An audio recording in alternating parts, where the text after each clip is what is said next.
Hey, hey, hey. I am live. Oh my goodness, how are you? Happy Sunday if you happen to be in the same part of the world as I am. Otherwise, happy whatever day it happens to be for you. It is morning for me, but I know it might not be morning for you. But so happy for everyone who's going to watch this on the live, but then also on the replay. I'm back on to do a book club. Let's see if you guys can see it. Yes. Okay, so Impulse by Ellen Hopkins. She has written tons of books, and I actually came across her book. Ooh, where did I see her book at? I feel like I saw it at Goodwill, I want to say, I think. Yeah, I love thrift shopping, and so saw it, and I saw this like beautifully dark and kind of menacing cover and was like really intrigued and had to pick it up. And then actually when I started reading the book, was like, ooh, this is really interesting because I can try to show you, and we'll go over some passages actually. Ooh, let's see if I can. There we go.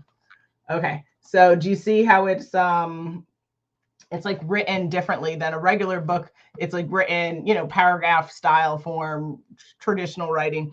Each page is pretty much like a little poem, but it's all interconnected and it's a crazy big book. This is over 600 pages.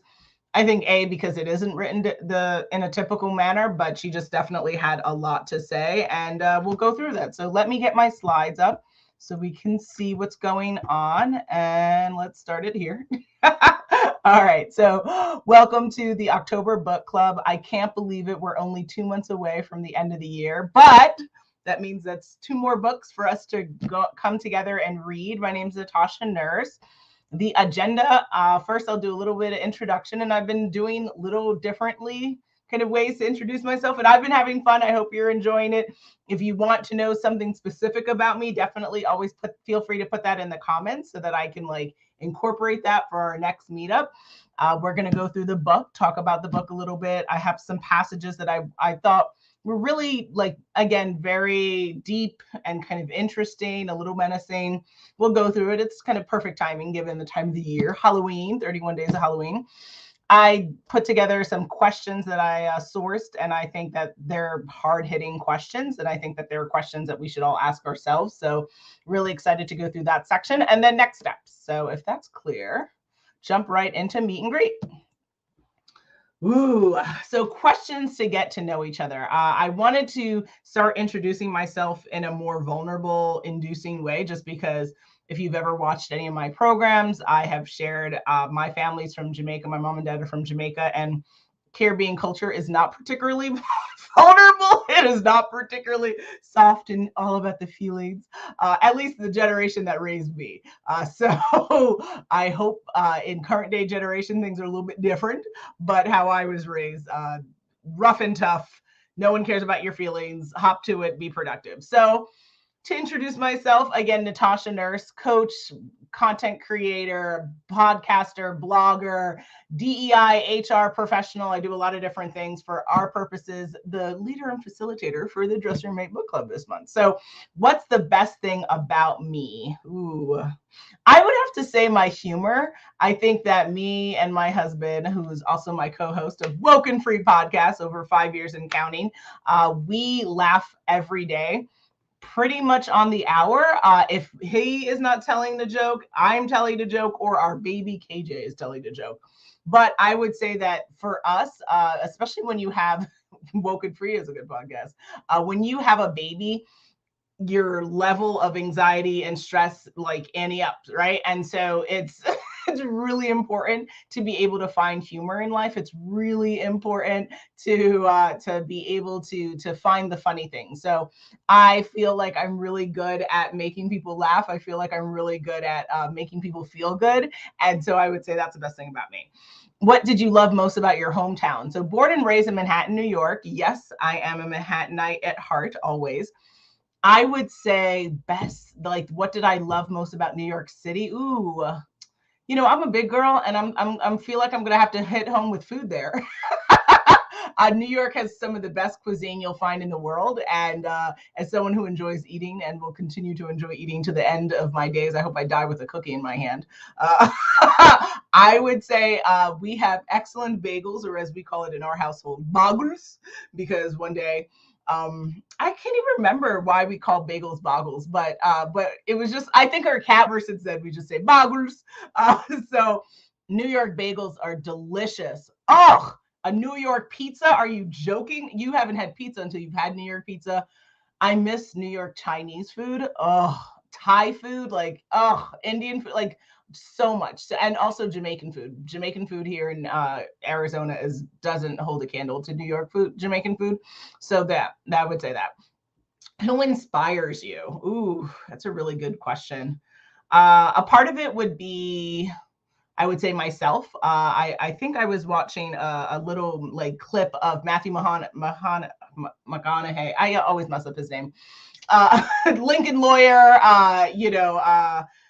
What is it? The Devil, not the Devil's Advocate. I forget which other movies he's done, but he's done like a ton of movies. I love him. And he does a whole thing where he was saying that like who he wants to be in 10 years is himself in the future. And it really hit home for me because I think that you should be motivated to be your best self. I don't think you should live with trying to find a sense of purpose or a sense of growth or development or success in someone else. I think that you have to define that for yourself, but then you also have to inspire yourself to get to that next level that you want in life. So that, I would say part of the answer would be myself. I inspire me to be a better me every day and just, going onward. But then also I would say my son, because I think that he is a beautiful culmination of both me and Khalil. And I think that he is one of the best people that will ever walk the face of this earth. And I know every mom says that about their child, but there's something really special about KJ. And I hope if you ever watch this, my love, that you know how much I loved you and I just adore you and you inspire me to just, again, just be a better person. And then I would say third part of that answer would be anyone who knows who they are and is living their truth. I think that that's deeply inspiring. And I think that if you can be honest, if you can know that you want to be a good person and you actually execute on that and not just the intention, but you impact with goodness and graciousness and love and positivity, that inspires me. So next, what are you truly passionate about? Ooh, that's easy. Content. I love to be able to do programs like this. I love to create content for social. I love teaching. I love trainings and education and making people see things through my lens, but then also through a different lens, and then also having people challenge their own lens and their own bias. So content creation, I would say, and is something that I'm really passionate about. What makes you feel most loved? Really interesting question, and very much in line with what we're going to talk about for this book. What makes me feel most loved? Feeling safe when people can do, not just say, but when people take action, that makes me feel safe, that makes me feel seen and heard, that makes me feel valued. I would say that that's how I feel most loved. So that's super vulnerable. I hope that wasn't too deep or too scary for folks, but I challenge you to ask yourselves these questions. And if you feel comfortable, please put your answers in the comments. Again, I'm here on Facebook. I'm here on LinkedIn. I'm here on YouTube, on Twitter. So I can see you on all the different platforms. So, I challenge you to answer these questions. Yes, Matthew, I always mess up his name. Yes, The Wolf of Wall Street. Yes. Oh gosh, Khalil, we love that. We love that movie. Oh goodness, doing too much. All right, so let's get into the book. So again, this is the copy of what the book looks like, Impulse.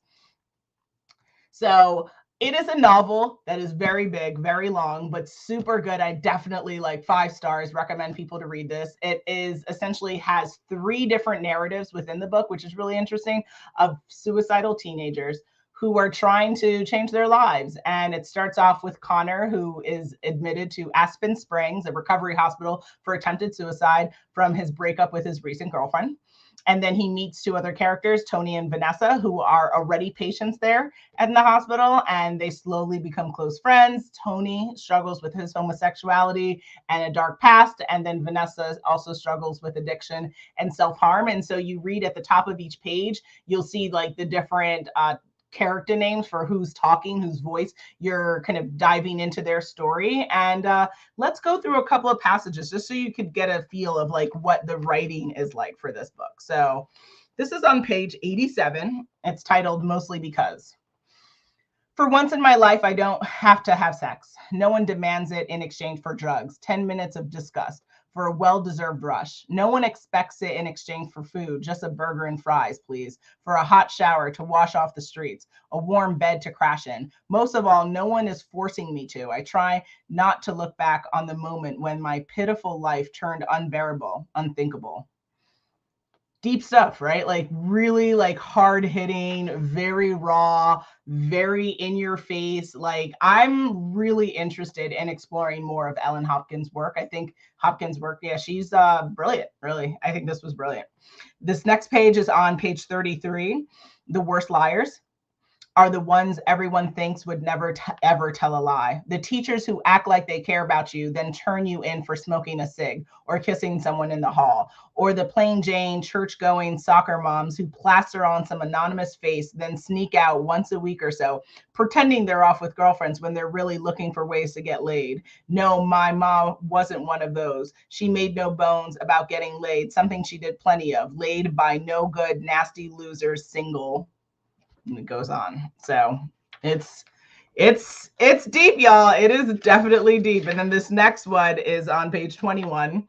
The first cut wasn't the deepest. No, not at all. It was like the others, a subtle rend of anxious skin, a gentle pulse of crimson, just enough to hush the demons shrieking inside my brain. But this time they wouldn't shut up, just kept on howling like mama when she was in a bad way. Worst thing was the older I got, the more I began to see how much I resembled mama. Falling in and out of the blue, then lifting up into the white. That day, I actually thought about howling, so I gave myself to the knife, asked it to bite a little harder, chew a little deeper. The hot scarlet rush felt so delicious, I couldn't stop there. Wow, right? Like really, really hard stuff to read, really hard, stuff to deal with. Ooh, I have a comment here. Thank you. Kim on LinkedIn watching. She shared, the best thing about me is my ability to connect and tap into others' energies. Oh, I love that. That is fantastic. Thank you for sharing that. Love that. Yeah, I think it's a really interesting question. When I saw that, I was really excited to include it here for the program because a lot of people really struggle with saying nice things about themselves, being able to identify what they like about themselves. And so, I'm going to continue this trend, I believe, with the book clubs of really asking some interesting self-reflective questions, because I think people need to get into the habit of being nice to themselves and also being thoughtful and reflective about who they are and why they rock and why this world is a better place because of them. So I hope that if you take anything from this book club, you take that.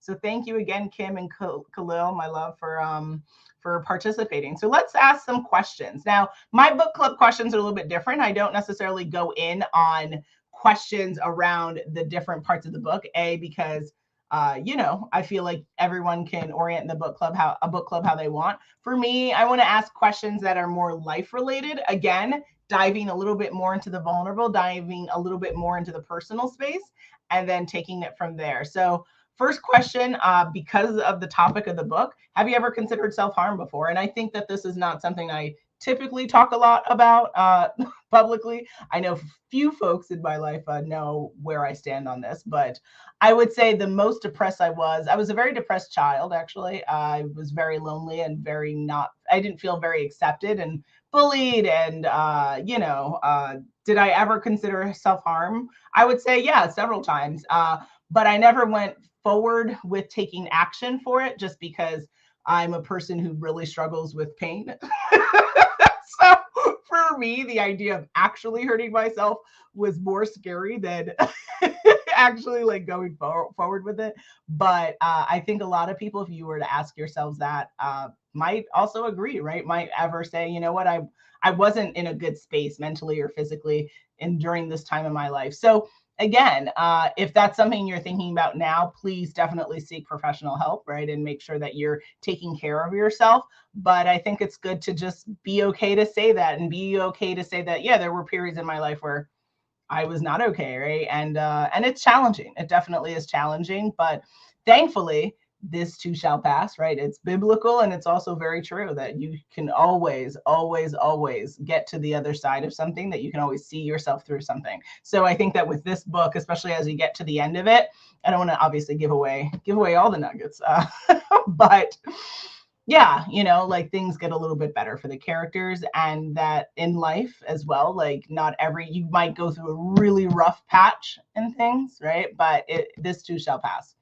How do you support your emotional well-being? I thought that was a really important question to ask given the context of the book, but also as we get into holiday season, right? This becomes one of the biggest areas of folks' lives where they get really depressed, especially for folks who struggle with familial relations or just feeling like supported during this time of the year. Also, the holidays triggers a lot for folks, and people start to feel really depressed, feel very alone, and then, bad actions, bad thoughts, all of that good jazz. So how do I support my emotional well-being? First and foremost, just doing things like this. I think for me, recently I was interviewed as well, and I was asked before the interview got started, like, how do you make me time? So like my work is a part of my me time, like, and it's like, really? Yeah, because I really love doing things like this. I really love being able to put positiveness into people's spirit, to share a little bit about myself, to hopefully share some wisdom with people. It makes me feel good, because if it helps someone else, then that's a blessing. And there's nothing more gratifying than living a life knowing and intending to, and hopefully having impact that changes other people's lives. So a part of it is the nature and body of the work that I do that makes me feel good and helps my emotional well-being, but then also just spending quality time with the few people on this earth that matter most to me, and that don't make me feel bad about me or make me question who I am or what I'm doing. So there's few people, like very few people, that fit that category. And for those that I'm able to spend time with, yes, love that. Spending time with my son, like I said, I think that he is magical. He's my magic baby, and he just looks at me and he just loves me. And I think that innate love and connection, and we can like laugh, and as he's now getting older, it's just another wonderful part of parenthood and motherhood. And so that is very emotionally satisfying. It's also physically exhausting because he's high energy, but it makes me feel good to have a good relationship with him. And so that's emotionally caring. And then I journal. I always recommend people to journal. I like to do art projects. I like to, we start the day with a walk. I find that to be extremely calming, and definitely a lot of emotional support for myself there. And the biggest thing I've done recently, I would say, when it comes to emotional well-being, is just admitting when things are not okay. So like I said earlier, growing up, that like wasn't a thing. I'm not having a bad day. Like, who cares if you're having a bad day, right? Like that was the premise in my household. But now as an adult, right, I can define and curate the life that I want for myself. So I very much want to create a space and continue to foster anyone, whether it's myself, my husband, my son, anyone, to be able to say, you know what, today is not a good day, or today I need a break. I need to, like giving people space to be okay to not be okay. And I think that that's really emotionally healthy, because if you acknowledge that you're not okay, then I'm a person who likes to move into then a space of solution oriented behavior. So if I'm not feeling physically good, well, can I do a workout? Could I go for a walk? Do I need to drink some water? Do I need to do some stretching? Like, what do I need to do to help feel better? So I think those are things that hopefully, if you haven't considered for yourself, that you definitely do, and then you can, feel better. Compared to this time last year, are you happier or sadder? I would say happier. I would definitely say happier. Moving from New York to Arizona was really important for me and Khalil. We were doing too much emotionally and time-wise, it was just too much. Being close to people that demand your time or command your time, just doing too much. And it's really been nice and freeing to just be completely in control of our schedule, completely able to have that isolation that is needed. I know that freaks out some people. For us, we thrive in that, and so just it's been really helpful. And so we've been here a couple of years now, but then also like having our son as he's continued to grow and evolve and develop. Yeah, I would just say continue to be happier. Yeah. And also when I first had KJ, my son, it was hard. Like, it was definitely emotionally hard. I think a lot of women, you go through all these emotions are pouring out of you. And I definitely remember a time of just like pretty much like crying every day for like 3 to 4 weeks. So like, which most people probably do not know. Only a few people know about that. But I would say, yeah, like getting through that part is like super helpful. And moms, like if you're about to have a baby, like it's okay to be in your feelings. It's okay to feel those feels. It's a lot though. Having a baby changes your life, changes your mindset, your emotions. It's a lot. What do you wish you'd spent less time doing this year? Ooh.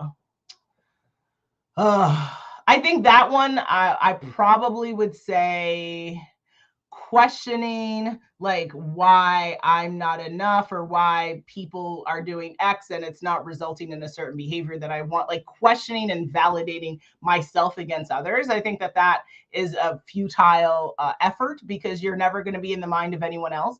And if you read a book called The Four Agreements, such a great book, it talks about Don Miguel Ruiz, I believe, talks about the idea that people make agreements for themselves in the universe, what they want in this world. And those are not going to be the same agreements that you make. So you need to come to terms with that. And that like what you value and what you prioritize may or may not be what other people are going to do the same of. So just like understand that, stop putting it on you. Like when people are mean to you, it is more a reflection of them than it is on you. Right. And like just understanding that like, you are not the problem, that other people's behaviors and bad actions or inaction or lack of attention, like all of those things, has nothing to do with you. It has to do with that person. So once you can wrap your mind around that, and then as you're having these experiences where people are saying things that hurt your feelings or they're doing things that hurt your feelings, you can pause and you can say, wait a minute, this is about them. This is not about me. I'm going to take a step back, and I'm going to focus on me. I'm going to do what I need to do to feel good. I'm going to do what I need to do to get accomplishment or whatever you need to do. And you're going to remove the space of doubt and remove the space of like, why did it? Don't go down the route. So those are things that I think I learned this year more so even than previous years. And I'm going to try to commit that to action and keep going forward. And then last question here, what thoughts would you like to let go of for the next year? Ooh, let's see. That's a good one.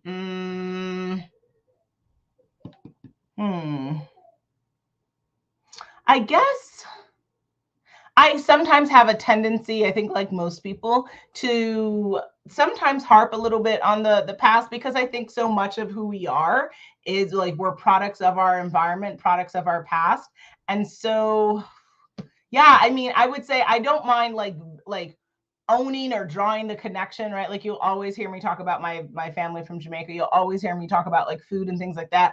But like I would hope that like in 10 years, I don't necessarily feel or have the trauma come up as much, maybe. I would say that. I think like distancing and like disconnecting from not only the incidents of the past, right? Like moving past the past, but also the feelings that are attached. Because I think that that's a lot of the ickiness that holds us back in life. And I think that it's okay to remember, right? But if we can still remember and feel those same feelings, a part of me thinks that we haven't then like overcome that or we haven't released from it. And I think there's an important part of like remembering something and then revisiting something, but then also like re-experiencing something. And I think that is the part that folks, myself included, have to release from, because it doesn't help, right? If I can close my eyes and like imagine when I was 6 years old and someone was saying or doing something really awful to me, and I can still feel those same feelings,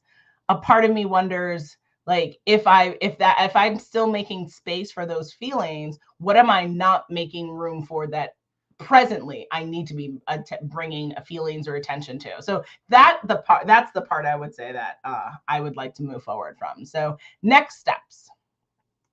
Woohoo! This is the book that we're going to read for November. Are you excited? I'm excited. You better be excited.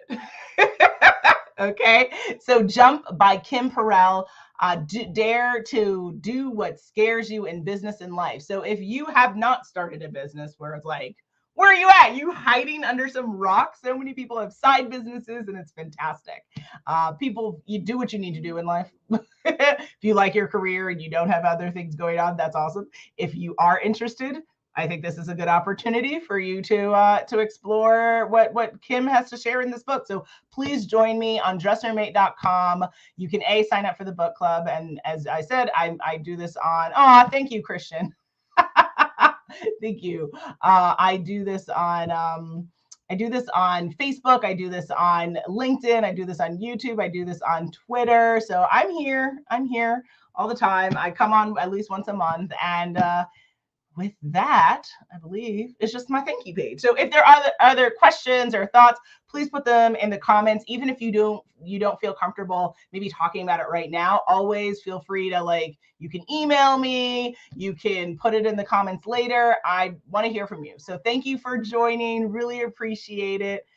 I hope everyone goes and enjoys their day. I plan to get some work done and eat some good food. So I know I'll be having a good day. All right, y'all. Bye.